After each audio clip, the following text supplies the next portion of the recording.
हर पल जियो ड्रामा मनमर्जियाँ बन चुका है बहुत ही ज़्यादा इंटरेस्टिंग। मंजा जो होते हैं उसने घर जिस आदमी को बेचा होता है सेल किया होता है वो उसको सिर्फ आधी पेमेंट देता है और वो बड़ी पेमेंट देने के हक में ही नहीं है। और वही जो होता है वो एक औरत को हायर करता है और उसको कहता है कि जाकर मंजा का जो है वो घर खाली करवा दो।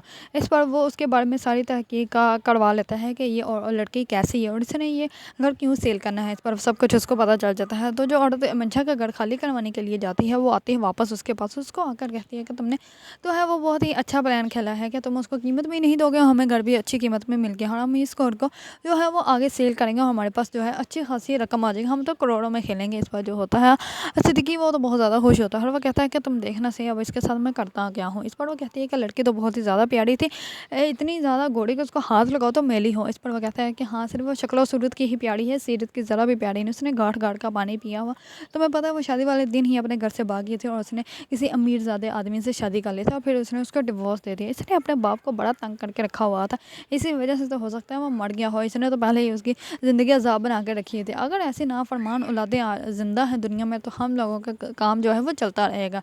इस पर वो दोनों जो होते हैं वो बहुत ज़्यादा खुश होते हैं और वो कहती है कि मैंने तो सोचा ही नहीं था कि ये लड़की ऐसी है, मैंने तो इसको अपने नमी के लिए सोचा हुआ था कि उसके साथ इसकी शादी करवा दूंगी, लेकिन अब ये ऐसी है तो ऐसी तो लड़की के साथ मैं बिल्कुल भी नमी की शादी ना करवाऊँ। इस पर वो कहता है कि हाँ इसने तो गाढ़ गाढ़ का पानी पिया हुआ है, इसको तो रहने ही दो और आप देखना सही इसको मैं पैसे भी नहीं दूंगा। इस पर वो कहती है कि अब वो तुम्हें कॉल्स करेंगे। इस पर वो कहता है कि हाँ कॉल की कॉल्स आ रही है लेकिन मैंने रिसीव नहीं की। इस पर वो कहती है कि तुमने ये प्लान जो है वो बहुत ज़्यादा कच्चा खेला है क्योंकि मैंने उसके ख़ानदान वाले देखे काफ़ी समझदार हैं।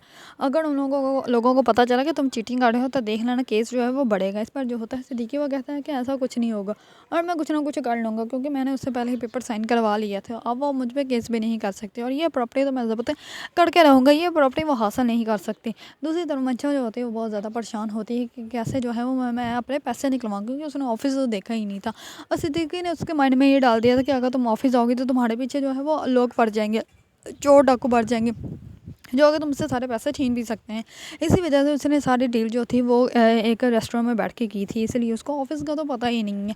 दूसरी तरफ हमजा जो होता है वो सुबह होते ही उसको कहता है कि तुम्हारी जो है वो प्रॉपर्टी के बाकी के पैसे कम मिल रहे हैं। इस पर वो कहती है कि तुम होते कौन मुझसे कुछ पूछने वाले। इस पर हमजा जो होता है वो ज़ारा की तरफ फेस करके कहता है कि पता नहीं मैं इससे पूछ क्यों लेता हूँ। इस पर मंशा जो होती है वो कहती है कि हाँ अकेले बैठ कर सोचना तुम मुझसे क्यों पूछते हो, आखिरकार तुम्हारा दिल क्या है, तुम मुझसे आज भी मोहब्बत करते हो इसलिए तुम्हें मेरी फिक्र है। इस पर ज़ारा जो होती है वो कुछ भी नहीं बोलती और ज़ारा जो होती है वो सारी पैकिंग कर लेती है और जाते हुए वो मंचों को सिर्फ यही कहती है कि यार तुम जो हो जो भी करने वाली हो सोच समझ के करना है। इस पर मंचा जो होती है वो कहती है कि ना ही मैं पागल हूँ ना ही मैं बेवकूफ़ हूँ जो कि मैं कोई भी काम ऐसे ही कर दूँगी। दूसरी तरफ दद्दू जो होते हैं वो जाते हैं शुजा से मिलने के लिए जेल में। तो जैसे ही वहाँ पे जाते हैं तो उनको पता चलता है कि शुजा को जो है वो फांसी होने वाली है, उसने मर जाना है। इस बार जो दद्दू होते हैं वो बहुत ज़्यादा अबदीदा हो जाते हैं, वो गड़ा आकर बहुत ज़्यादा और भी ज़्यादा बीमार हो जाते हैं और वो सोफे पर ही सो जाते हैं। इस पर जैसे ही वो सोते हैं तो उनको ख्वाब आता है कि जैसे शुजा जो है वो मर चुका है, उसको फांसी होगी। इस पर वो जैसे ही ये ख्वाब देखते हैं तो वो बहुत ज़्यादा बुरा डर जाते हैं। उसी टाइम वो अपनी बेटी को आवाज़ देते हैं। ज़ारा की वालदा जो होती है वो उसी टाइम आती है अपने अब्बा के पास और आकर उनको कहती है कि क्या हुआ। इस पर वो सब कुछ उनको बताते हैं तो वो बहुत ज़्यादा रोते हैं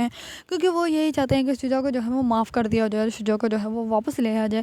लेकिन हादी जो है वो उसको फांसी करवा के ही छोड़ेगा क्योंकि हादी बिल्कुल भी नहीं चाहता कि शुजा जो है वो वापस आ जाए। अगर आप लोगों को ड्रामा मन मर्जियाँ पसंद है और इसके बारे में न्यू न्यू अपडेट जानना चाहते हैं तो मेरे चैनल को लाइक कमेंट एंड सब्सक्राइब करना मत भूलिएगा।